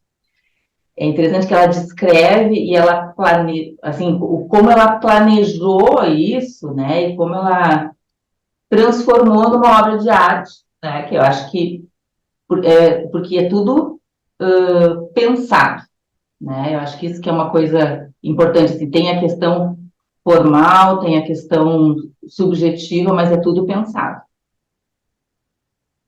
Sim. Deixa alguns participantes. A gente tem ali no chat, né? Aqui, a senhora vai querer ler essa aqui? A importância do Quem é que, francês. só deixa eu ver quem é que botou. É a doutora Rosa Starosta. Gostaria de falar sobre dois assuntos diferentes. Um, a importância do francês super bem falado e escrito. Eu acho que ela já falou. Dois, a escrita de Usanos quase como uma reportagem jornalística, sem se posicionar como um mundo interno que está vivendo essas situações, como Patrick Modiano faz. Patrick Modiano faz. Num primeiro momento. Deixa eu ver aqui mais. A Annie Ernaux descreve muitos aspectos de sua vida e não aponta para o seu mundo interno. O que ela sente, como sente a situação. Não haverá eu nessa história. Uhum. A resposta está... Autobiografia impessoal. Como tu compara... Sim, colocando como um objeto para você analisar, né? Então, você tirar as conclusões, você elaborar, ela está colocando... Que é isso, a gente pode discutir o limite disso aí, ela não está colocando fatos, né? Você escolheu, você selecionou esses fatos, ela não é uma descrição, você não tem como fazer uma descrição objetiva, né? Tem uma coisa que eu acho interessante de comentar, que é a relação dela com a fotografia, né? Porque tem vários livros dela que descrevem fotos, né? Que trazem fotos, e ela passa boa parte da carreira em que parece que ela lida com essas fotografias como se elas fossem retratos da realidade, né? Como se a fotografia fosse um retrato fiel da realidade. Mas aos poucos ela vai desconfiando disso, né? Dessa câmera como uma coisa capaz de entregar alguma, né? De dizer o que realmente aconteceu. Ela tem um livro muito interessante que chama Uso da Foto, que ela fez com um amante dela, da época. Foi justamente quando ela estava tendo câncer, e ela registra, né, esse caso, que ela chama de amante, mas ela não era mais casada, então, tipo, é um namorado, né? E ela faz vou mostrar umas fotos. Ela faz registros, né, do amor deles, né, então tem registro das roupas e tal, do que eles estavam fazendo, né, e ela vai falando dessa relação. Então, aqui já é um uso mais interessante, né, que ela produziu, nos outros livros ela não produz as imagens para o livro, né, nesse livro ela produz as imagens para o livro. Nos outros ela parece usar as fotos muito como evidências, né. Só que aos poucos ela vai desconfiando dessas evidências. Então ela vai percebendo, por exemplo, por que meu pai está sempre de terno nessas fotos, né? Era tudo que ele não usava na vida dele. Então, tipo, né, ela vai problematizando mais essas fotos. Mas tem umas que eu queria mostrar para vocês, que tem nesse livro, né? Aqui ela, jovenzinha, na casa dos pais, né? E aqui ela já é o quarto dela como um ambiente muito apartado, né, do resto da casa dos pais. Aqui é ela com o primeiro filho, ela com o marido dela, que é o boy lixo total dela, né? O Philippe Ernaud é o cara, né? Tem várias das coisas que ela narra que eu acho que tem de uma experiência feminina, né?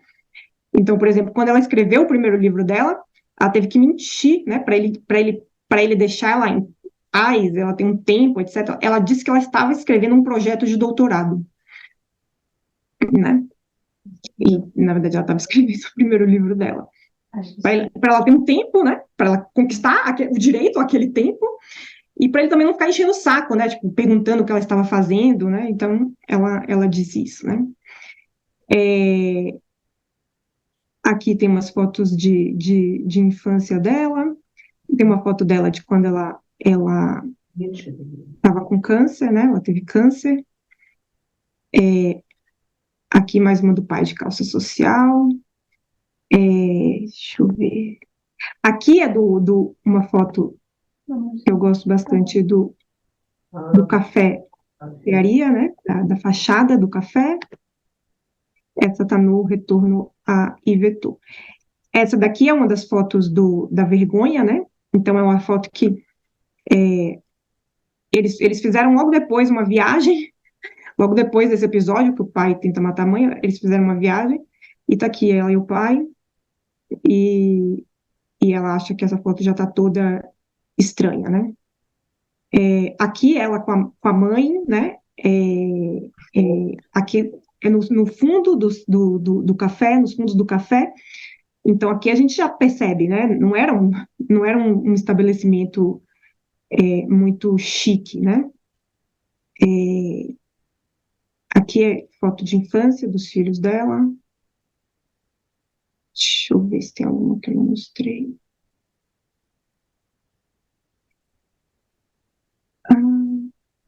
Mostrei. No jovem, né, eles publicaram algumas fotos dela quando ela está tendo o jovem é sobre um caso que ela teve com um menino bem mais jovem, né, do que ela. que inclusive era estudante na universidade, na mesma universidade que ela estudou, né? Então, é uma volta dela ao passado, mas, ao mesmo tempo, ela meio que reconhece que ela reproduz várias das dinâmicas de poder que ela enxergava nas relações dos homens com mulheres mais novas, né? Então, ela reproduz. Esse menino é pobre, né? É filho de operários também, então, tipo, ele ainda não fez a transição social dele, e ela fez, né? Então, ela tem muito poder nessa relação. Tá, tem aqui tem um filminho dela, né, que ela fez um curta com imagens dos anos.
Vocês estão saindo.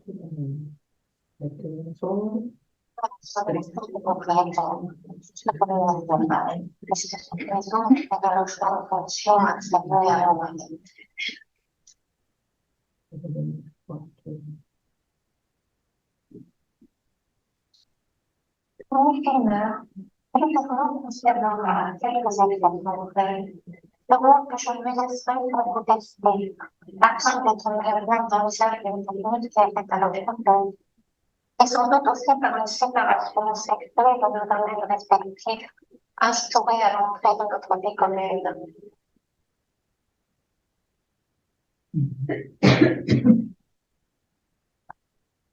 Isso aqui é o trailer de um curtinha que ela fez com o filho dela, mas que é interessante por isso, que vai mostrando as fotinhos dela, né, as coisas dessa época, mas eu gosto dessa foto aqui dela de gatinha.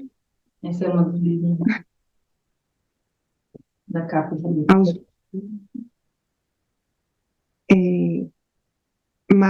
Mas é isso, o uso dessas fotos dela, né, dessas imagens dela, é sempre como se aquilo fosse indicativo, né? Então, isso aqui era uma casa de franceses ascendendo a classe média. Isso aqui era como as famílias estavam lidando com essa máquina, né, esse Super 8 que invadiu a vida da gente do nada, e a gente estava desconfortável, nem sabia o que fazer com essa câmera, ficava filmando a casa, como se estivesse exibindo uma casa, mas a casa não era nossa, tá? Era uma casa emprestada que veio com o emprego dele. Então, ela mesmo quando mostra as coisas, né, privadas, ela faz um uso público dessas coisas privadas. Eu acho que é a coisa mais interessante e mais significativa do trabalho dela, porque é o oposto do que os escritores costumam fazer, né? O escritor costuma colocar como se ele tivesse uma sensibilidade, ele enxergasse o mundo de um jeito diferente, né? Ele tivesse um ponto de vista diferente. Ela é quase como se tivesse nos oferecendo dados para um grande projeto de Big Data. E, tipo, parece que nada do que é subjetivo vai importar. O que vai importar é aquilo que aconteceu. Então, esses são os dados.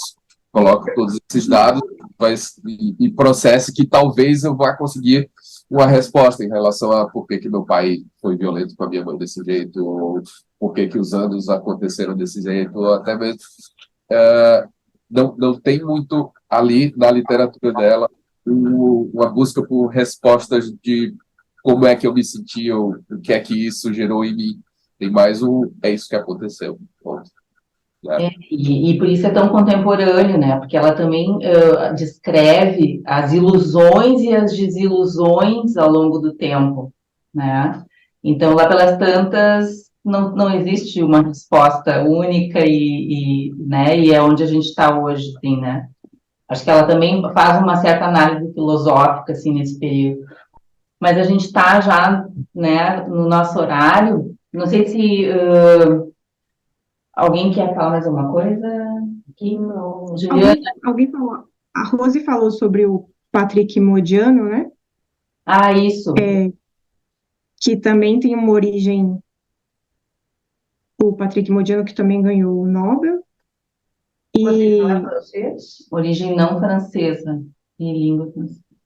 Ele é francês, eu em 2014, mas ele é judeu, né? Então eu acho que tem uma leitura, por exemplo, até essa biografia mais recente da Clarice Lispector, né? Esqueci o nome do biógrafo, o americano, Benjamin, que é uma... Oi? Benjamin Moser, eu acho. Isso, Benjamin Moser, que é uma figura meio desconfortável, porque, enfim, ele tem umas coisas muito, meio racista até, né? Ele faz uns comentários racistas sobre a Maria Carolina de Jesus, por exemplo, na biografia dele da Clarice Lispector. E ele lê a Clarice Lispector quase como não brasileira, né? Porque tem toda uma linha de crítica literária que lê a literatura produzida por judeus como uma literatura judaica muito mais do que como uma literatura pertencente a esse ou aquele país, né? Então, como se isso tivesse muito mais a ver uns com os outros, os judeus entre eles. Isso passa mesmo para autores que não trabalhavam com temas judaicos, não descreviam, como Clarice, não fala de judaísmo em momento nenhum na literatura dela, não é como ela se enxergava, né? Mas de fato, né? Tem coisas, né? Quando a gente para pensar na trajetória da Clarice, é uma família de judeus russos que estavam sendo expulsa dos lugares, né? Fazia 50 anos que essa galera estava sendo jogada de um lado para o outro, né? Então, a gente pensa na Clarice como uma burguesa esposa de diplomata, né? Uma dondoca no Leme, fumando na janela, mas ela virou isso depois, né? Ela era uma pobretona judia, né? De uma família russa que já tinha sido expulsa para a Ucrânia, e que veio para o Brasil correndo, né? Num momento muito tenso. Então, acho que tem alguma coisa a ver, né? Então, o Patrick Modiano, ele é entendido, eu acho que mais do que como francês, como um autor judaico, né? E a Annie Ernaux, não. Ela é uma francesa, mas da periferia, né? É uma francesa que é importante a gente notar isso, né? Tipo, que ela não é a francesa. Assim como no ano anterior, quem ganhou foi o Kazuo Ishiguro. Não, antes, né? Foi a Olga Turkuski, que ganhou antes da Annie Ernaux, e antes da Olga Turkuski foi o Kazuo Ishiguro. O Kazuo Ishiguro é um britânico que nasceu em Nagasaki, né? Nasceu em Nagasaki, um pedaço da bomba caiu na cabeça da mãe dele. Um estilhaço da bomba, literalmente. Então são os escritores com problemas com essa nacionalidade, né? Também tem esse mais difícil, né? Mais complexo do que dizer que eles são uma coisa. E a outra coisa é a nacionalidade. No Brasil tem todas as etnias, né? Sim, né? Tem, mas assim, tipo, não é só pela etnia. Ele é japonês, mas assim, ele é e não é britânico, né? Porque Só Ele pergunta passou, aí, Nagasaki, né? ele passou a carreira dele toda sendo lido como um escritor japonês. Na, nas edições da Companhia das Letras, até hoje, você abre, tipo, na ficha catalográfica, tem escrito, né, o que é. Tem lá literatura japonesa. E o Kazuo Ishiguro fala o japonês de uma criança de 5 anos, né? Então, Já mas só me autores tirou que a têm... dúvida. Você deliberadamente esqueceu o Peter Handke ou foi um ato falho aí? Não foi deliberado, não, esqueci mesmo. Uhum. Mas, Bom, mas é isso, né? De escritores com um problema também com... Mesmo quando estamos escolhendo escritores dos países centrais, eu acho que não é uma coisa muito... É claro que essas coisas, elas viram, né? Então, é uma coisa que acontece com o cânone, né? Tipo, além dos espaços periféricos terem menos chances de produzir grandes artistas, quando eles produzem, esses artistas são sugados. Então, tipo, ninguém pensa mais o James Joyce é considerado o quê? Britânico, ele não era, né? Ele não era inglês. Então, tipo, quando a periferia produz uma coisa, aí ele passa a ser, né, como se fosse da cultura central. Então, claro que agora a Annie Ernaux os franceses vão considerar a Annie Ernaux maravilhosa, francesa desde pequenininha e tal, mas não é bem assim, né? Eu acho que ela era lida, né, antes com muito mais desconforto. E dos periféricos também tem a questão da influência dos colonizadores, né? Eu lembrei agora do que ganhou em 2021, que eu não sei falar o nome dele, que escreve em inglês, eu acho que ele é da Tasmânia, né? E a obra toda dele é em inglês, e embora fale sobre questões de colonialismo, ele termina utilizando a língua do colonizador, né? Por Sim, essas porque questões. mal tem leitor no país dele, né? Tipo, ele tá falando com quem, né? Então tem esses escritores, tem vários escritores que são assim, né? Que eles produzem, eles falam do local, mas eles produzem para fora, né? Então, por quê? Porque mal tem, né? Mal tem leitor no país deles, ou mal tem um sistema literário no país deles. Então, são relações muito tensas. Mas eu acho interessante porque são figuras que estão problematizando isso, né? Então, esses prêmios são sempre muito conservadores, né? Mas eu tenho achado as escolhas do Nobel interessantes, né? hum. Por isso, porque tá ampliando um pouco. Bom, a gente poderia ficar aqui conversando mais, acho que está muito boa a conversa, né? A gente vai emendando um assunto no outro, mas a gente queria agradecer muito, Juliana, a tua disponibilidade Obrigada.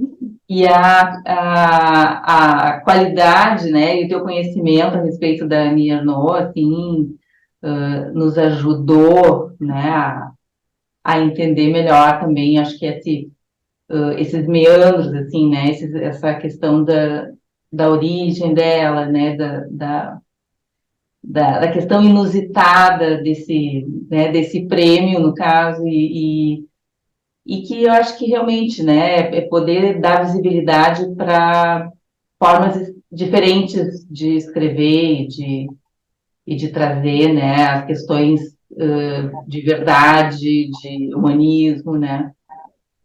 Então, muito obrigada. Muito obrigada. Obrigada a vocês, gente. Foi bem legal.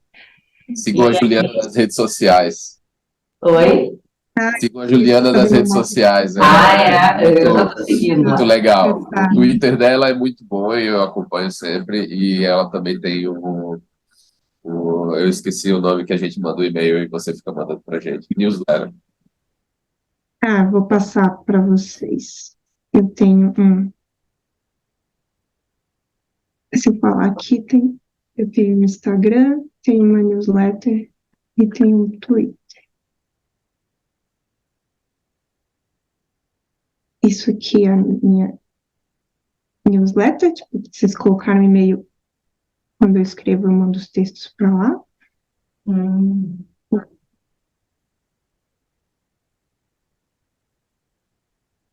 Joia. Então tá, valeu. A gente vai ter a nosso próximo Clube do Livro vai ser em junho, né? E sobre o livro A Nota Amarela, mas a gente daí avisa vocês com antecedência, tá bom? Valeu, pessoal. Tchau, tchau. Tchau, tchau. Tchau, obrigada.